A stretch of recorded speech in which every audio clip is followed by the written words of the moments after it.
안녕하세요.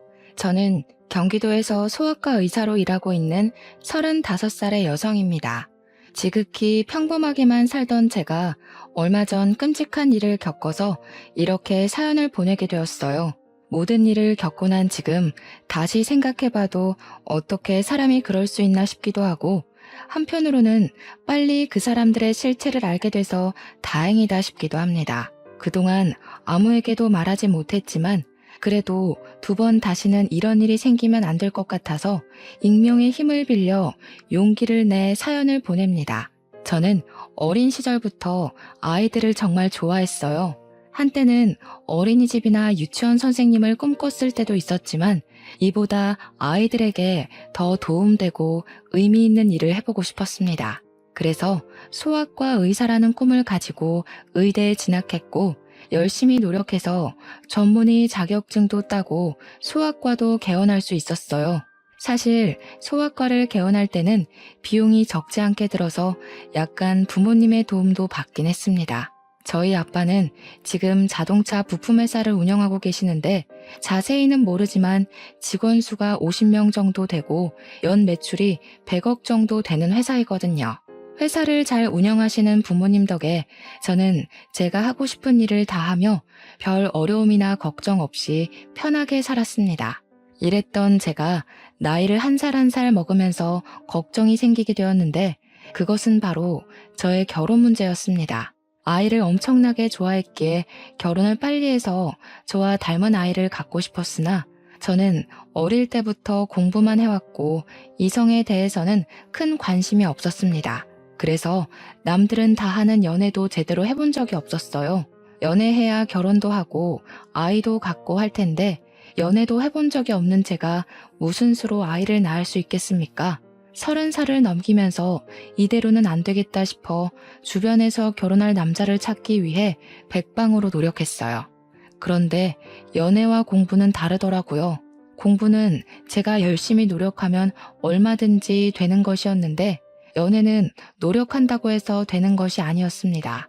남들은 어린 나이에 소아과 의사가 되어 개원한다고 부러워했지만 저는 정말 답답하고 결혼을 못하는 이 현실이 속상했어요. 그래서 결혼 정보 업체를 통해 제 짝을 찾아볼까도 했지만 조건만 보고 억지로 맺어진 인연은 싫었습니다. 그러던 어느 날이었어요. 소아과에 비타민과 같은 유아 영양제를 납품하는 제약회사가 있었는데 우리 병원을 담당하던 영업 직원이 새로 들어왔다고 인사를 왔습니다. 그런데 이 영업 직원이 저의 고등학교 동창 이도훈이었어요. 도훈이는 저를 한눈에 알아보고 너무 반가워하며 자신의 명함을 주었고 저도 반가운 마음에 제 명함을 건넸습니다. 도훈이는 학교 다닐 때부터 공부를 잘하더니 의사가 됐느냐고 하며 별일 없으면 오늘 저녁 퇴근 후 같이 밥이나 먹자고 했어요.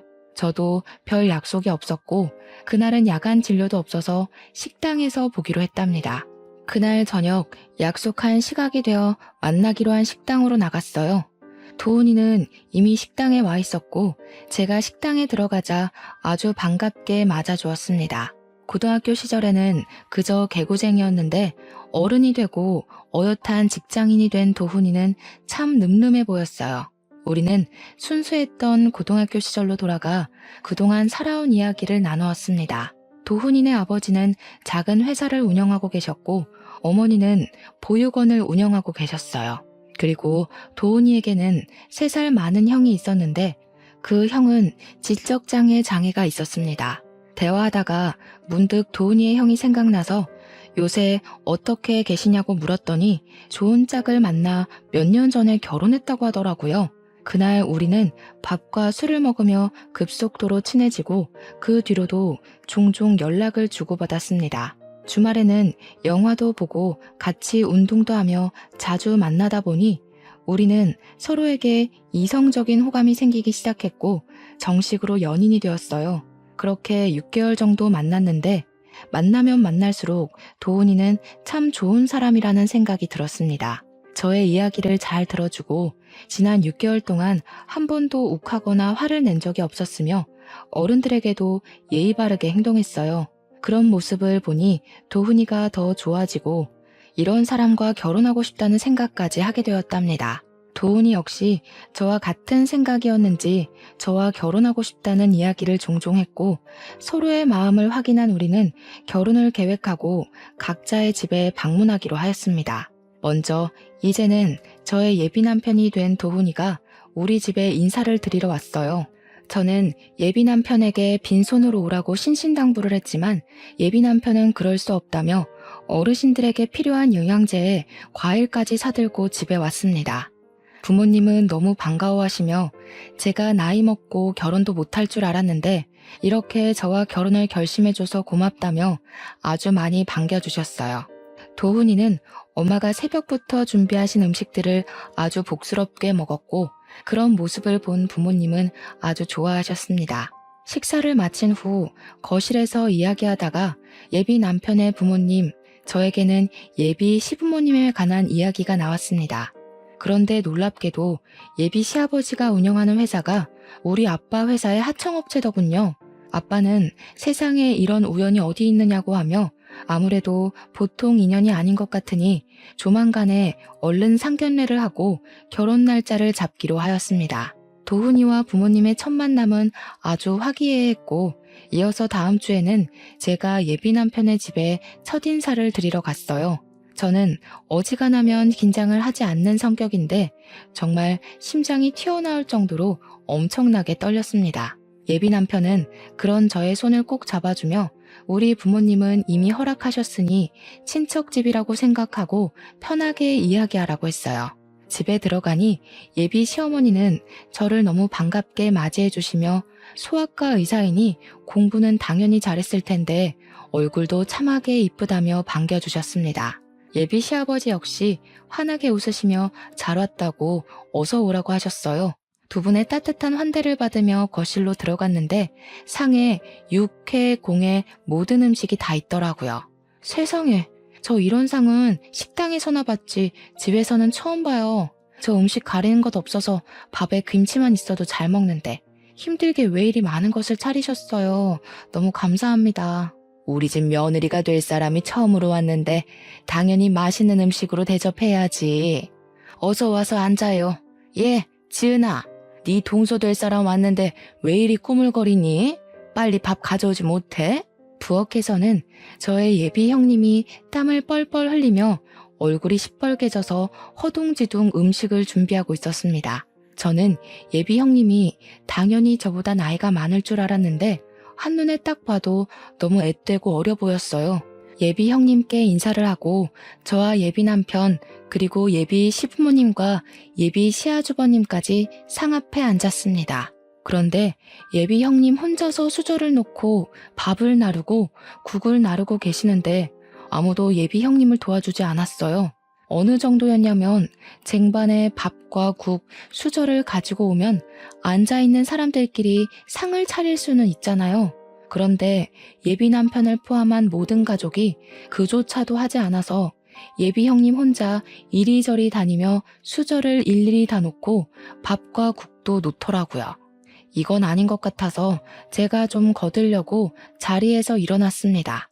예비 시어머니가 그런 저에게 어디 가느냐고 하시길래 형님 혼자 바빠 보여서 일 좀 거들려고 한다고 했더니 어머니는 굳이 그럴 필요 없다며 오늘 처음으로 온 자리니 그냥 편하게 밥이나 먹고 가라고 하셨어요.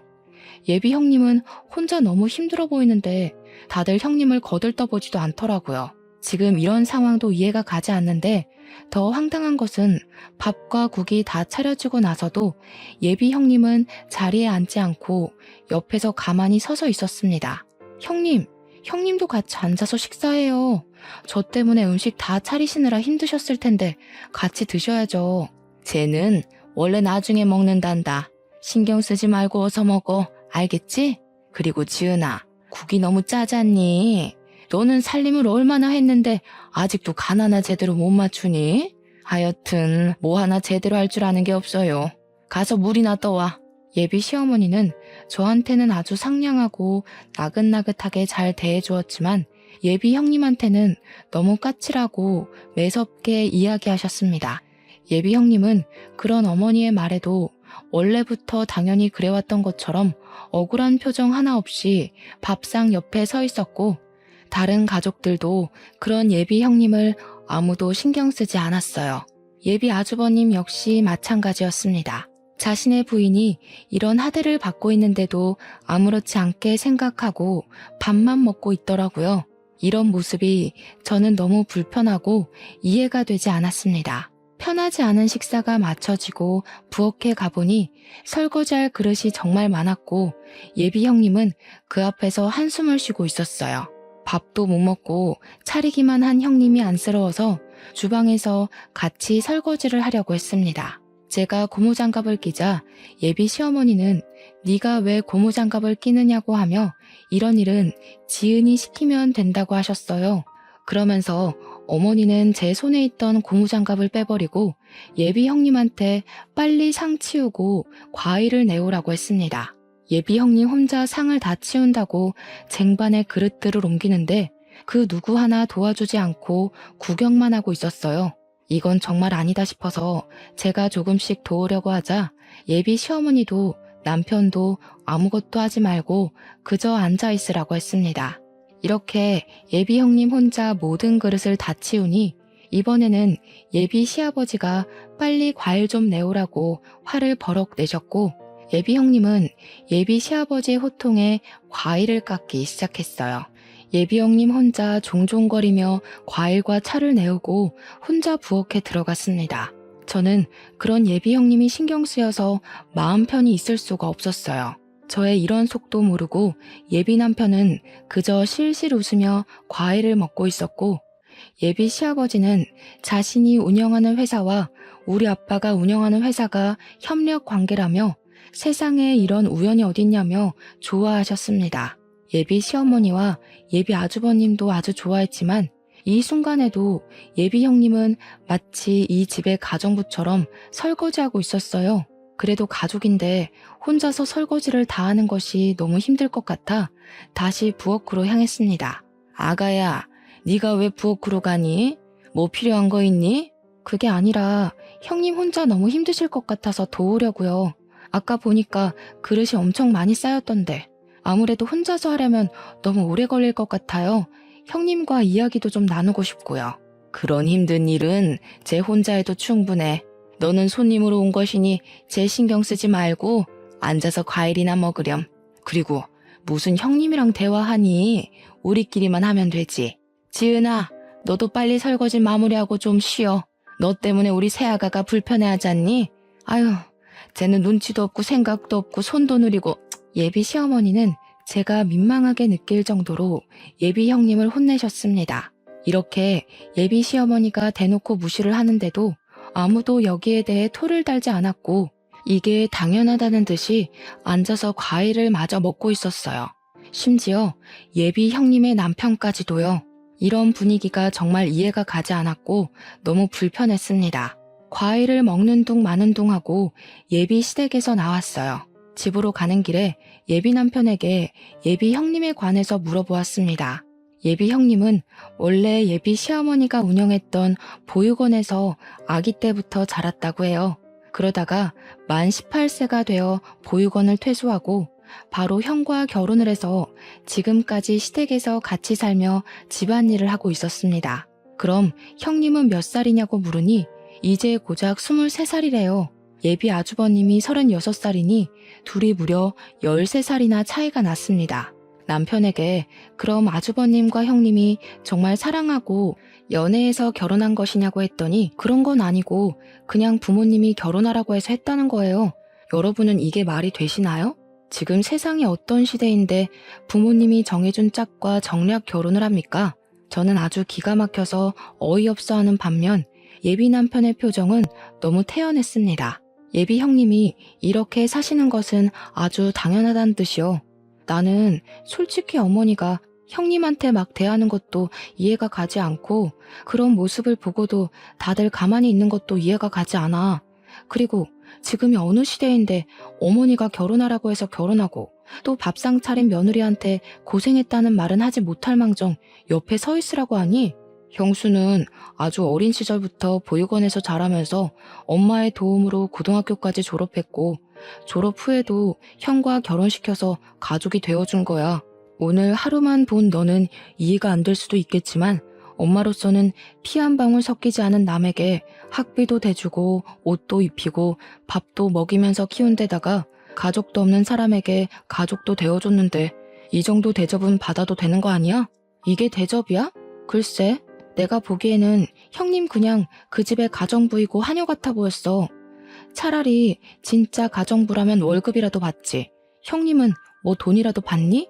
난 이 모든 상황이 이해가 가지 않네. 그리고 어머니가 그렇게 한다고 해도 너라도 그렇게 하지 못하게 말렸어야지. 어떻게 그냥 그거를 보고만 있어? 뭘 그렇게 따지고 들어.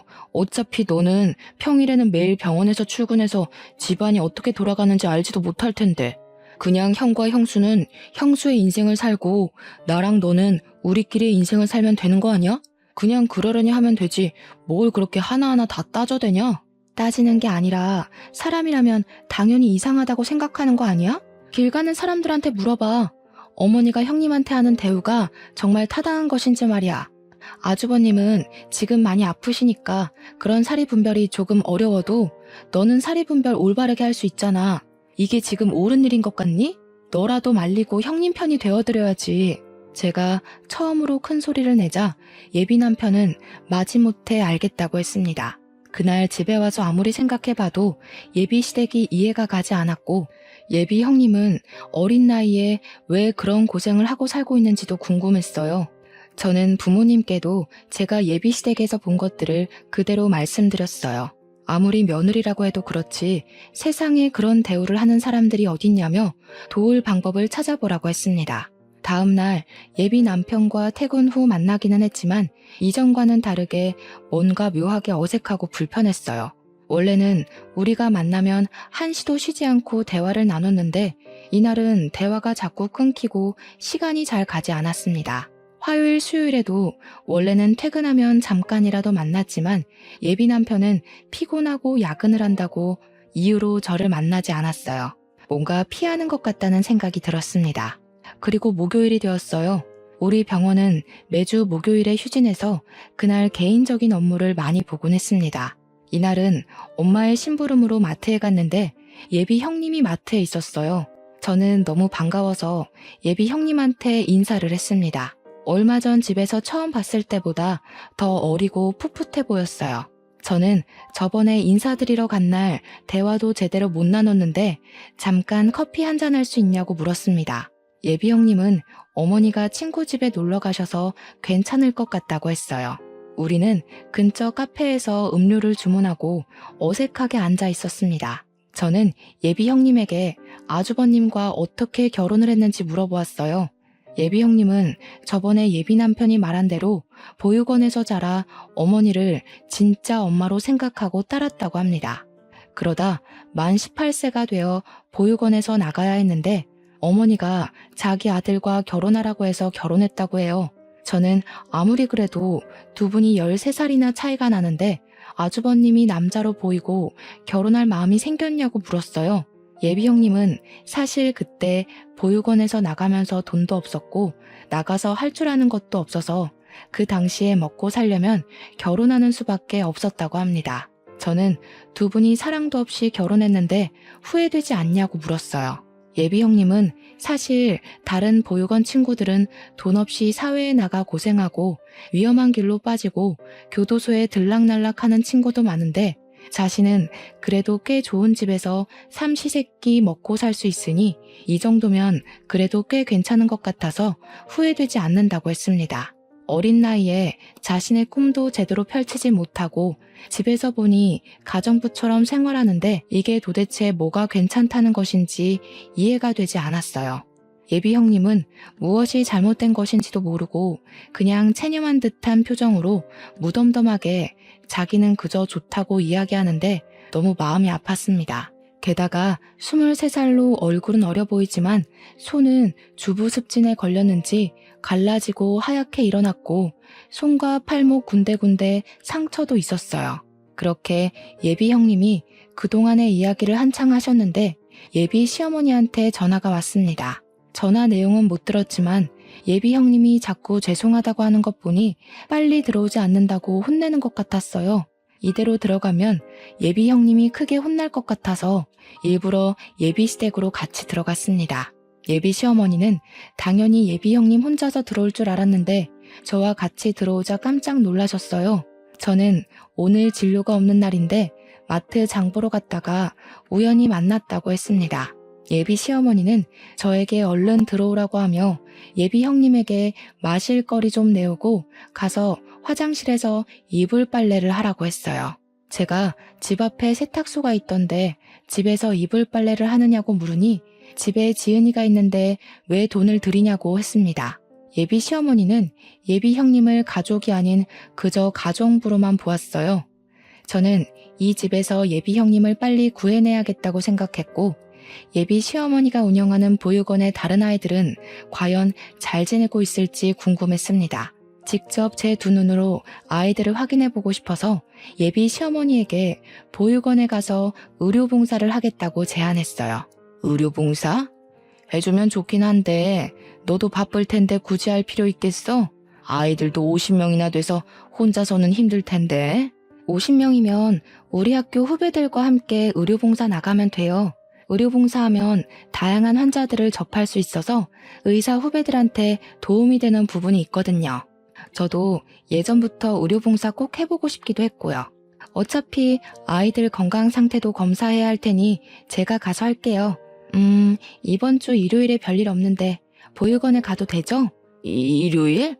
그래, 일단 알겠다. 보육원에 말은 해놓으마. 아, 그리고 어머니, 예비 형님이 보육원 출신이라고 들었어요. 그날 예비 형님과 같이 가고 싶은데 그래도 되죠? 지은이는 왜? 지은이는 집에서 일하는 아이다. 굳이 거기까지 같이 갈 필요가 있겠니? 같이 있어봤자 별 도움도 되지 않을 텐데. 아이들은 낯선 사람에 대한 경계가 상당하거든요.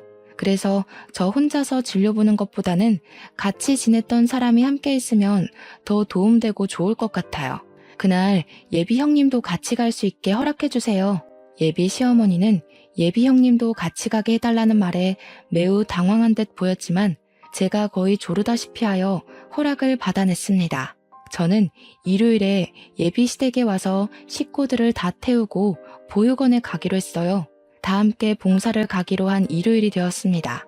평소에 친하게 지내던 학교 후배들은 바로 보육원으로 출발했고 저는 예비 시댁으로 가서 예비 시어머니와 예비 남편 그리고 예비 형님과 다 같이 보육원으로 향했어요. 예비 남편과 저는 여전히 뭔가 어색했습니다. 보육원에 의사 후배들이 먼저 도착해 있었고 아이들은 운동장에 있었는데 20명 정도밖에 없어 보였어요. 저는 예비 시어머니에게 50명 정도 되는 아이들이 있다고 했는데 왜 이거밖에 없냐고 물었더니 지금 30명 정도는 날이 좋아 소풍을 갔다고 했습니다. 저와 의사 후배들은 바로 조를 짜고 20명의 아이를 분담해서 진료를 시작했어요. 예비 형님은 제 옆에서 아이들의 긴장을 풀어주는 역할을 했고 예비 시어머니와 예비 남편은 보육원 내의 사무실에 들어갔습니다. 진료를 시작했는데 제가 그동안 소아과에서 본 아이들과는 달리 표정이 모두 다 어두웠어요. 원래 아이들은 어른들과는 달라서 아프고 열이 나도 떠들고 장난치는데 보육원에 있는 모든 아이가 눈치 보는 것 같고 뭔가 겁에 질린 표정들이었습니다. 예비 형님이 일부러 아이들에게 말을 걸었지만 다들 저와 후배들을 경계하고 있는 것 같았어요. 묻는 말에 대답도 하지 않고 웃긴 하는데 억지 웃음이었습니다. 아이들의 표정도 상태도 이상했고 제가 분명히 오늘 의료봉사를 한다고 했는데 그 날짜에 맞춰서 절반이나 되는 아이들이 소풍을 갔다는 것도 이상했어요. 다행히 운동장에 있던 아이들은 크게 아픈 곳은 없어 보였습니다. 진료를 마치고 보육원을 둘러보다가 보육원 후문 쪽에 창고 같은 건물이 하나 있었어요.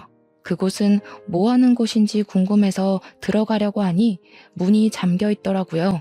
저는 다시 돌아오려다가 무슨 소리가 들리는 것 같아 그 앞에 귀를 대고 서 있으니 보육원 직원이 놀라서 쫓아왔습니다.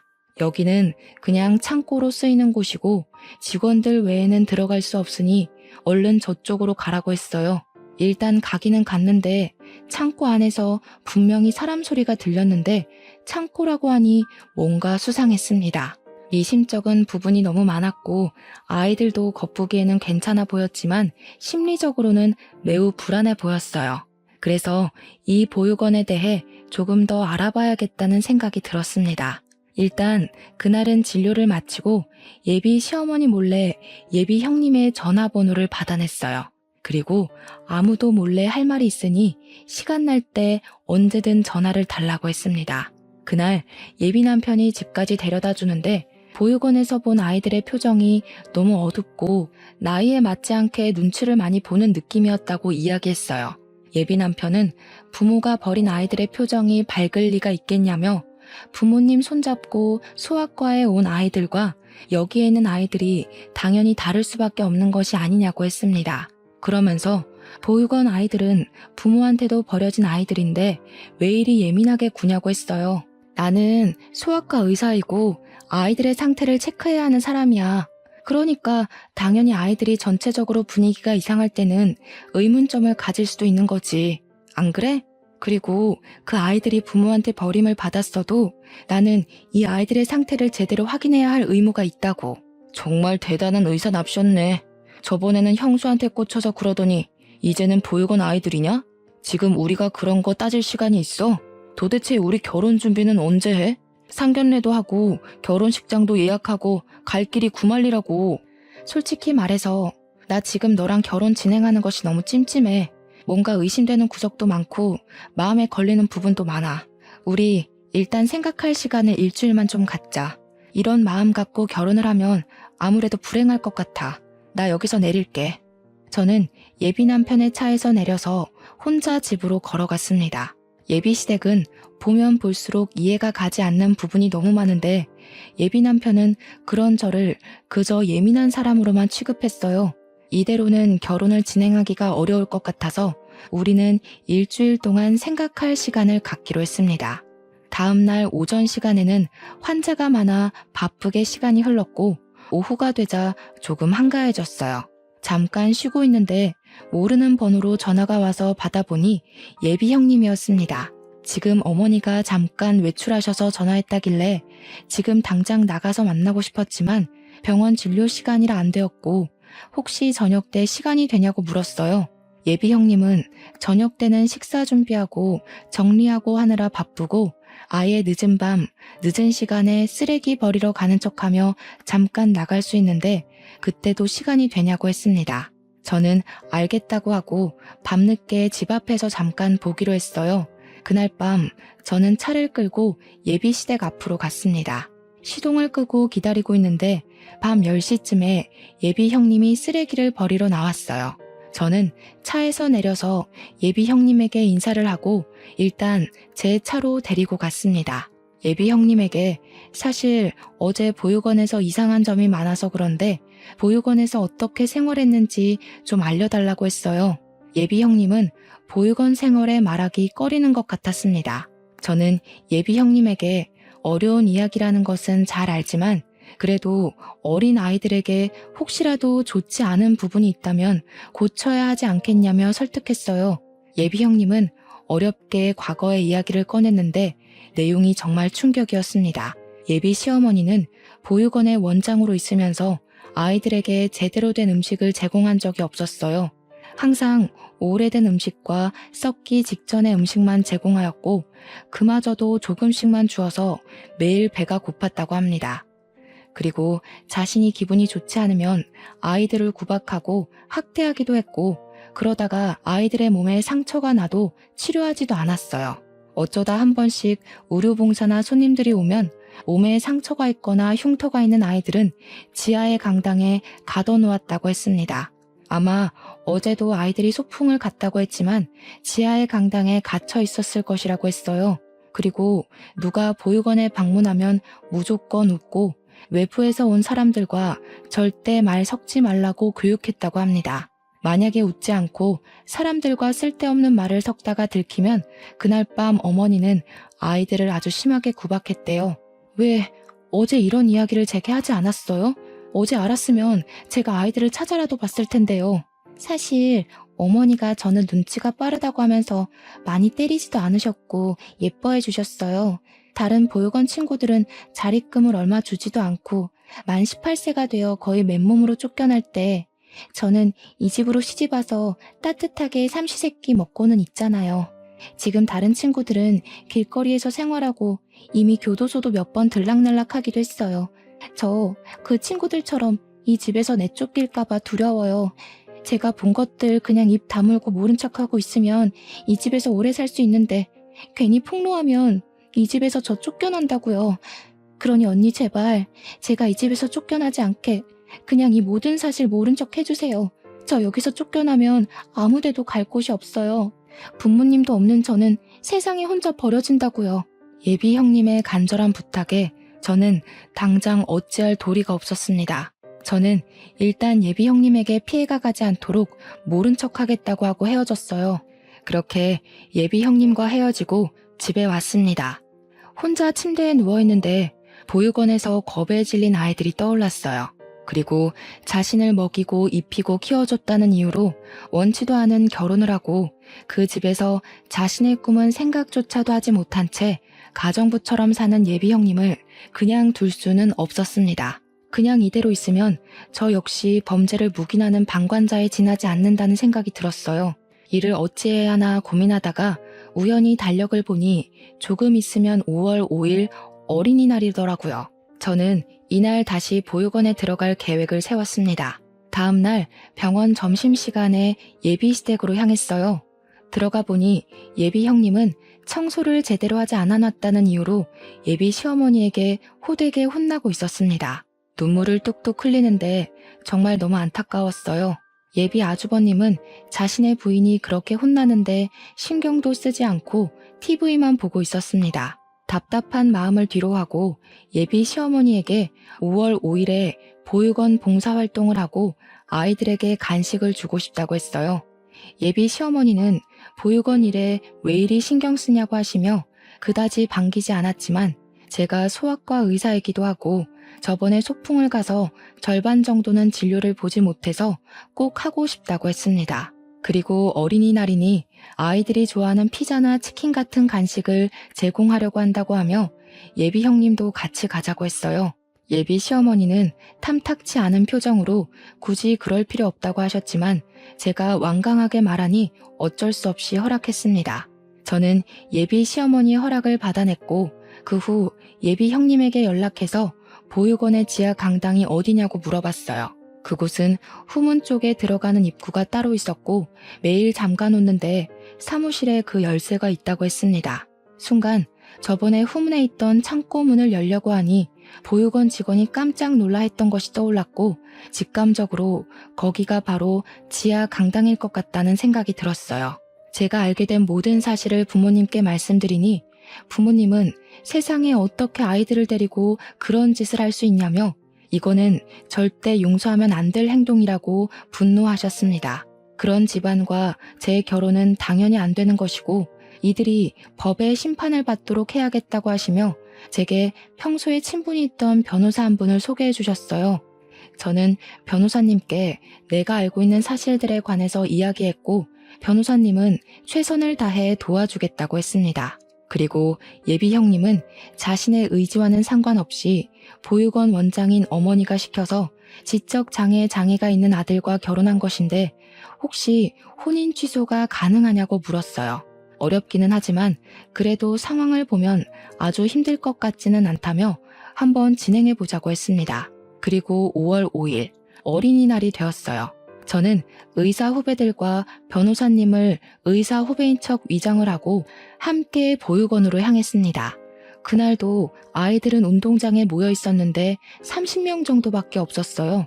나중에 온 예비 시어머니에게 아이들이 왜 이것밖에 없냐고 했더니 저번에 소풍 가서 진료를 못 본 아이들만 있고 그날 소풍을 못 간 아이들이 오늘은 소풍을 갔다고 했습니다. 아이들은 여전히 표정이 밝지 않았고 우리를 상당히 경계했어요. 한 명씩 진료를 보다가 직원들이 바쁜 틈을 타서 저와 변호사는 빠져나왔습니다.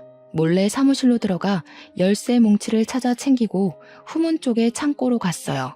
열쇠가 하도 많아 시간이 오래 걸렸지만 예비 시어머니와 보육원 직원들이 아이들에게 간식을 주느라 바빠서 저와 변호사님을 신경 쓰지 못했습니다. 드디어 창고의 열쇠를 찾았고 들어가서 지하로 가보니 예비 형님의 말대로 강당이 있었고 그곳에는 정말 진료를 받아야 할 아이들이 있었어요. 아이들은 제대로 먹지도 못했는지 많이 힘들어 보였고 몸 곳곳이 상처투성이었습니다. 일단 변호사님은 증거를 남겨놔야 한다며 핸드폰으로 사진을 찍었고 저는 바로 경찰에 신고하고 아무렇지 않은 표정으로 다시 운동장으로 갔어요. 운동장에서는 예비 시어머니가 아이들에게 피자를 나눠주고 있었고 아이들은 서로 이야기도 하지 않고 허겁지겁 먹고 있었습니다. 예비 시어머니가 저를 찾았다며 어디에 다녀왔냐고 물으셔서 잠깐 화장실에 다녀왔다고 하며 대충 둘러댔어요. 잠시 후 저의 신고를 받고 출동한 경찰들이 보육원으로 들어왔습니다. 예비 시어머니가 무슨 일로 오셨냐고 물었고 경찰들은 여기 아동학대 신고가 들어왔다고 했어요. 예비 시어머니는 지금 아이들이 논란이 빨리 가라고 했지만 경찰들은 신고가 들어온 이상 확인을 해봐야 한다고 했습니다.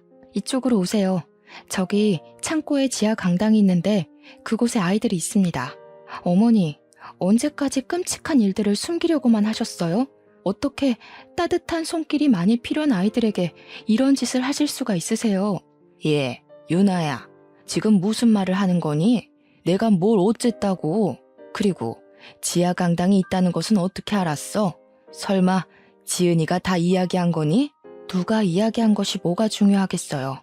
어머니가 지금 아이들을 학대하고 보육원 출신인 형님의 인생을 망쳤다는 것이 중요하죠. 어떻게 아무리 부모님이 없다고 해도 그렇지 어머니 맘대로 자기 아들과 결혼시킬 생각을 하세요? 정말 끔찍합니다. 어머니가 그동안 저지른 모든 일들 다 처벌받게 될 거예요. 단단히 각오하세요. 예비 시어머니는 아동학대 혐의로 경찰에 바로 구속수사가 진행되었습니다. 저는 함께 경찰서를 갔다가 예비 형님과 함께 우리 집으로 갔어요. 이렇게 정신없고 제 평생 잊지 못할 어린이날이 지나갔습니다. 다음 날 병원에서 진료를 시작하려는데 밖에서 시끄러운 소리가 들려서 나가보니 예비 남편이 화가 잔뜩 나서 다 뒤집어 엎고 난리더라고요. 야, 김윤아, 너는 남의 집 이렇게 풍비박산을 내놓고 태연하게 일을 하고 있어? 어떻게 사람이 이렇게 잔인해? 잔인? 진짜 잔인한 사람들이 누군데 여기 와서 난리야? 너네 부모 그동안 지은 씨를 얼마나 못살게 굴었니? 부모 없는 고아라는 이유로 자기들 멋대로 결혼시키고 집에서 가정부처럼 일 시킨 사람들이 어디서 나한테 잔인하대. 너희들은 그냥 너희들이 저지른 일에 대한 벌을 받은 거야, 알겠어? 괜히 여기 와서 화풀이하지 말고 빨리 가. 이게 지금 보자 하니까 그니까 넌 지금 네가 잘했다는 거야? 당연하지. 힘없는 아이들 학대하고 괴롭히는 사람들은 당연히 벌 받아야 하는 거 아니야? 안 그래요, 어머니들? 이때 병원에는 아이들의 어머니들이 정말 많이 계셨습니다. 저와 예비 남편의 대화를 다 들은 어머니들이 웅성대기 시작했고 아이들을 학대한 사람들은 당연히 벌 받아야 한다며 다들 제 말에 적극적으로 동의하셨어요. 예비 남편은 어머니들의 반응에 더는 말을 못 이어나가고 소리 지르며 정신 나간 사람처럼 발광했고 저는 예비 남편을 경찰에 신고했습니다. 결국 예비 남편은 경찰에 끌려나갔고 그게 그의 마지막 모습이었네요. 그 뒤 예비 형님, 아니 지은 씨는 우리 집에서 같이 생활했습니다. 우리 엄마가 해주신 음식을 먹고 저와 같은 방에서 살았는데 평생 혼자 살던 내게 친동생이 생긴 것 같아서 너무 좋았어요. 사실 옛날부터 자매끼리 같이 맛있는 음식도 먹고 놀러 다니는 모습을 보면 너무 부러웠거든요. 저도 그런 동생이 생긴 것 같아서 같이 사는 게 즐겁답니다. 지은 씨는 우리 집에서 한 달 정도 쉬고 바로 혼인 취소 소송을 진행했어요. 전 예비 시어머니는 보육원에서 아동학대 혐의로 조사를 받느라 정신없고 지은 씨의 남편은 정신적으로 힘들어서 제대로 된 소송이 어려웠습니다. 그런데 도훈 씨 아버지가 지은 씨 남편의 후견인 자격으로 혼인 취소를 안 시키려고 하는 거예요. 이를 어찌해야 하나 싶어 아빠에게 말씀드렸더니 걱정하지 말라며 방법이 하나 있다고 하셨어요. 현재 도훈이 아버지의 회사가 우리 아빠 회사의 하청업체인데 그쪽 회사 매출의 80%가 우리 아빠 회사와의 거래로 생긴다고 합니다. 따라서 아빠 회사가 거래를 끊어버리면 도훈이 아버지의 회사는 운영이 어려운 상황이었어요. 이러한 점을 이야기하며 아빠는 도훈이의 아버지에게 혼인 취소해주지 않으면 모든 거래를 끊어버리겠다고 했습니다. 결국 도훈이의 아버지는 어쩔 수 없이 첫째 아들의 혼인을 취소했고 지은 씨에게 위자료까지 주게 되었어요. 그 뒤로 지은 씨는 우리 집에서 생활하며 아빠 회사의 격리 직원으로 일하고 있습니다. 지은 씨는 이번 일을 겪으면서 자신도 누군가에게 도움이 되는 사람이 되고 싶다며 간호조무사 자격증을 따려고 공부도 열심히 하고 저와 함께 한 달에 한 번은 보육원 봉사활동을 다니고 있어요. 그리고 도훈이의 어머니는 아동학대 혐의가 인정되어 징역 2년에 집행유예 4년을 선고받았답니다. 이번에 이 일을 겪으면서 너무 화가 나기도 하고 어린 아이들이 정말 안타까웠어요. 의지할 곳 하나 없는 어린아이들을 괴롭히고 이용하는 나쁜 사람들이 아직도 세상에 있다는 것이 정말 속상했습니다. 사실 저는 그동안 여기 사연을 듣기만 했지 쓰는 사람은 아니었지만 너무 답답한 마음이 들어서 이렇게 사연을 쓰게 되었어요. 제 글솜씨가 그다지 좋지 않아 저의 답답한 마음이 여러분께 제대로 전달되었는지는 모르겠습니다. 그때 일을 생각하며 쓰려니 뒤죽박죽이 되어버린 것 같지만 그래도 상황 설명은 어느 정도 되었으리라 생각되네요. 다시는 이런 일이 없으면 좋겠고 세상의 모든 아이가 다들 행복해지는 그날이 오기를 바라며 저의 사연은 여기서 마무리 지으려고 합니다. 끝까지 들어주신 모든 분께 진심으로 감사드립니다.